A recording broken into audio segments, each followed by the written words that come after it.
In this video, we are going to be learning about ratios. So a ratio is just a comparison of two values. Go ahead and write this short definition here. A comparison of two values. Okay, so what do we mean by that? So let's look at the top. So here we have a situation where there are 3 boys and 4 girls in a class. So we can use ratios to show the comparison of those values. So we want to write that ratio of boys to girls. And there's a few different formats that we can use to write this comparison. First, we can put a ratio in the format that looks like a fraction. So go ahead and write fraction here. And when it says boys to girls, they specifically mean in that order. So order matters when it comes to ratios. You don't want to put it the other way around, girls to boys. So boys, that's going to be your top value. Boys will be here. And your girl value will be there.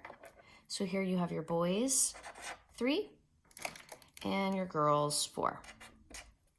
Okay, so you can show it as a fraction. You also can show ratios using a colon.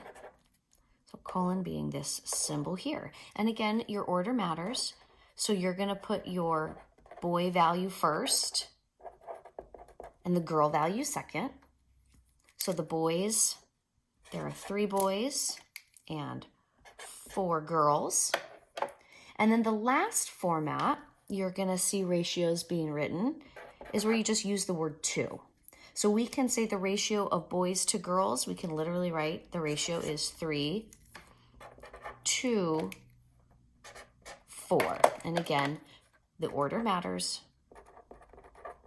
Boys are first, girls are going to be second because that's the way that they have listed it here. Now, if they had said write the ratio of girls to boys, then your 4 would have been first and your 3 would have been second, and so on.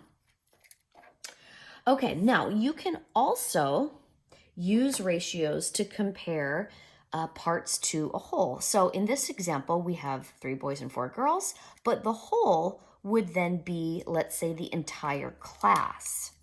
So we'll go ahead and mark that here. Your whole is the class, which is going to be 7 students because 3 plus 4 is 7. So that's your whole.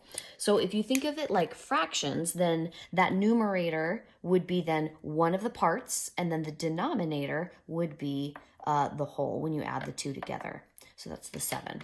So we could use ratios to compare girls to boys. We could theoretically compare girls to the whole class, or boys to the whole class for that matter.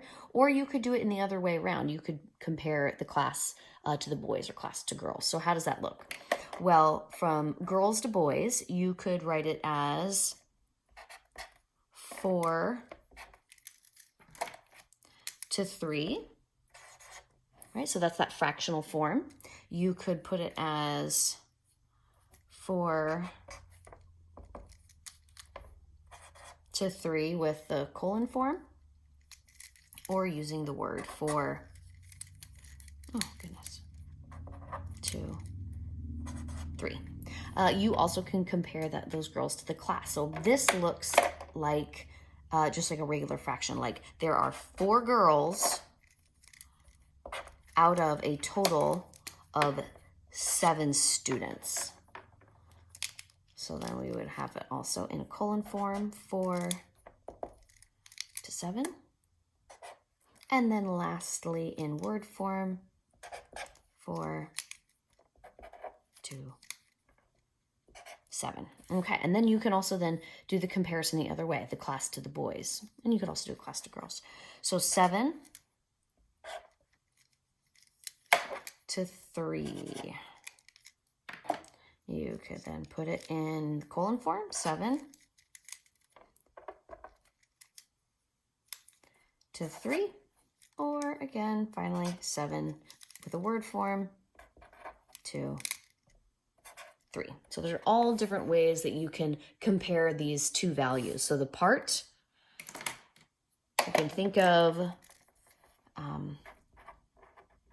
You can compare part to part. You can compare part to the whole. You can compare whole to the other part, and just any sort of combination. You just need to make sure that they're in the right order. Okay, so now in your journal, next to this page, I'd like you to put the following couple of definitions. So go ahead and pause the video while you write down these definitions. So this is the long definition. A ratio is a way to show a relationship between two numbers. We use ratios to compare things of the same type.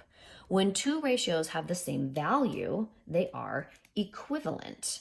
So if, for example, we were to say the boys to girls ratio in class is 3 to 4, so we might say 3 to 4, but there are, let's say, 14 students in the class, we would know that there are not 3 boys in the class and 4 girls in the class. We know that there's more, right? But the ratio is that amount. So I would need to find an equivalent ratio to those amounts. Now, how do I find that?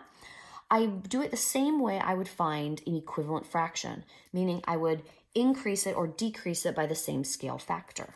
So to find an equivalent ratio of 3 to 4, I might multiply each one by 2. So I could say 6 to 8, or I could multiply each one by times 3. So I would get 9 to 12. I could multiply each one by 4. So that would be 12 to 16. Now, all of these are equivalent ratios. Now, with the scenario with your 14 students, I would know that this one would be the number of boys to girls that you would have in the ratio of 3 to 4, where there's 14 students. All right, that's it.